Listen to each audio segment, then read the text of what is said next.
So April 5th, 2025. That's the date Skype is shutting down. Yeah, it's kind of the end of an era for many people, isn't it?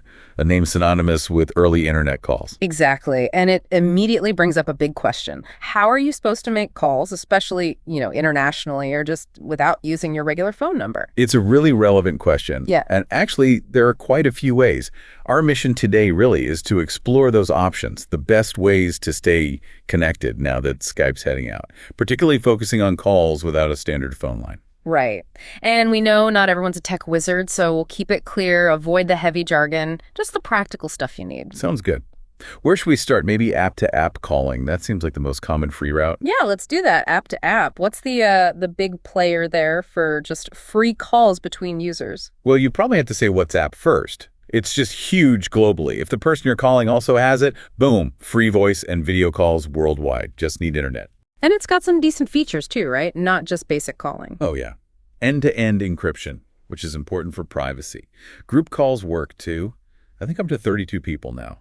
And it works on your phone and your computer. Okay, so WhatsApp's a strong contender if your contacts are already on it. What else is in that space? Telegram is another solid one. Also offers free encrypted voice calls between its users. It's known for being pretty lightweight, efficient with data maybe. Interesting. And works across devices too. Yep, phone, desktop, the usual. Like WhatsApp though, the catch is you can only call other Telegram users. No landlines or regular mobile numbers. Gotcha. App to app means staying within that app's world. Any others worth a quick mention? Discord. Yeah, Discord. Primarily known for gaming communities, but lots of other groups use it now. Voice and video calls happen within its servers, mainly. Again, not really designed for dialing like your grandma's landline. Okay, so those cover free calls within their own networks. But what about that second part? Calling actual phone numbers, landlines, mobiles.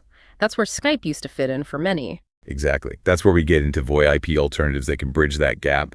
And Microsoft Teams, the free version, is definitely positioning itself as a Skype replacement. Makes sense. Same company. So Teams can call regular phone numbers. It can, yes. But usually that part isn't free.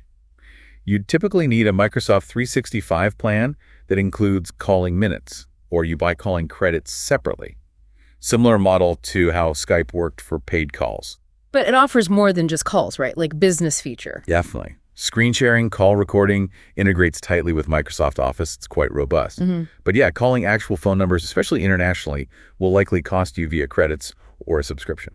Okay, so Teams is one route. What about Google? They usually have something in the mix. Yeah, they do. Google Voice. This was particularly interesting, especially if you're based in the U.S. Why specifically the U.S.? Well, its availability is pretty limited outside the States.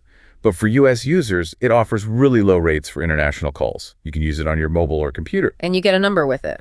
Yeah, you can use your existing mobile number or get a new Google Voice number, sort of a virtual number. Calls to the U.S. and Canada are actually free, which is great. Plus, voicemail transcription is pretty handy. Okay, so Google Voice, great for U.S. users calling out, especially internationally, but limited reach otherwise. What's a more globally available option for calling landlines and mobiles? Viber is a really big one to consider. It's got a huge global user base, also pushes its security with end-to-end encryption. And it does both. Free app to app and paid calls to regular numbers. Exactly. Free calls between Viber users, and then Viber out lets you call landlines and mobiles worldwide at pretty competitive rates. They have different plans and pay-as-you-go options. You mentioned something unusual about it, limited internet. Yeah, that's an interesting claim they sometimes make about potentially calling even with poor or maybe minimal internet access in some situations, possibly using different connection methods or toll-free access numbers depending on the region. Worth looking into if you're often in areas with spotty connection. Huh. That is interesting. Okay, so Viber is a strong global contender. Now, what about options for people who are maybe a bit more tech savvy, perhaps focused on open source or privacy? Right. For that crowd, we could briefly mention Linphone and Jami. Linphone. It's a free open source VoIP client.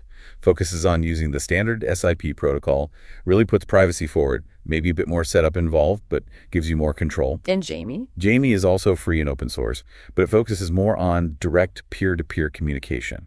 So for video calls, for instance, the connection goes straight between users, not through a central server. Again, appeals to the privacy-conscious user. Got it. So we've thrown around VoIP quite a bit. Maybe we should quickly explain what that actually means. Good idea. VoIP just stands for Voice over Internet Protocol, basically making phone calls over your internet connection instead of those old copper phone lines. Simple. Yeah, and we've kind of touched on the two main types.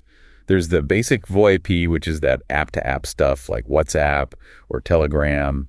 Think of them like closed networks. Right. Then there's interconnected VoIP. That's when you use a service like Teams with credits, Google Voice, or Viber Out to actually connect to the regular phone network landlines, mobiles. That bridge usually costs money. And what do you technically need for that interconnected type? Generally, you need a decent internet connection, obviously. You need a service provider like Google, Microsoft, Viber, and sometimes specific software on your device, or maybe even an adapter if you wanted to use a traditional phone handset. Okay, that clarifies things. Now let's circle back to the original hook making calls without a traditional phone number. It seems like many of these options actually allow that, right? Absolutely. That's a key takeaway. For all the app-to-app calling, WhatsApp, Telegram, Discord, you're not using your phone number for the call itself. People find you by your username or existing contact link. Your number might be used for setup, but not broadcast with the call. And even for the ones calling regular numbers. Yeah, like with Google Voice, you can get that separate virtual number. So the person you're calling sees the Google Voice number, not necessarily your personal mobile number. It offers a layer of separation, you know. That definitely adds flexibility and privacy. Which brings us to security. What's the main thing people should look for? End-to-end encryption is probably the gold standard for secure calls. We mentioned it for WhatsApp, Telegram, Viber. Signal's another app highly regarded for this. Linphone and Wire also offer it.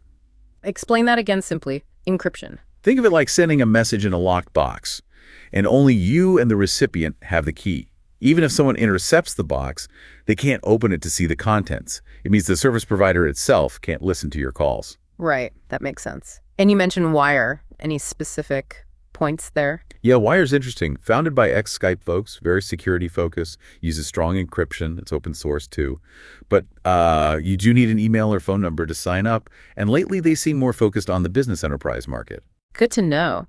Any final practical tips for people choosing an alternative? Well, definitely use Wi-Fi when you can for these calls to avoid mobile data charges, especially roaming fees if you're abroad. Compare the costs if you need to call regular numbers. Is the subscription better a value for you? Or pay as you go. And the simplest tip? If possible, get the person you want to call into the same app as you. App-to-app is almost always the free option for international calls. Perfect. So summing up, Skype's leaving, but there's really a whole ecosystem of replacements. Free options for calling within apps, paid VoIP services for reaching traditional phones. Exactly. And many ways to do it without relying directly on your standard phone number.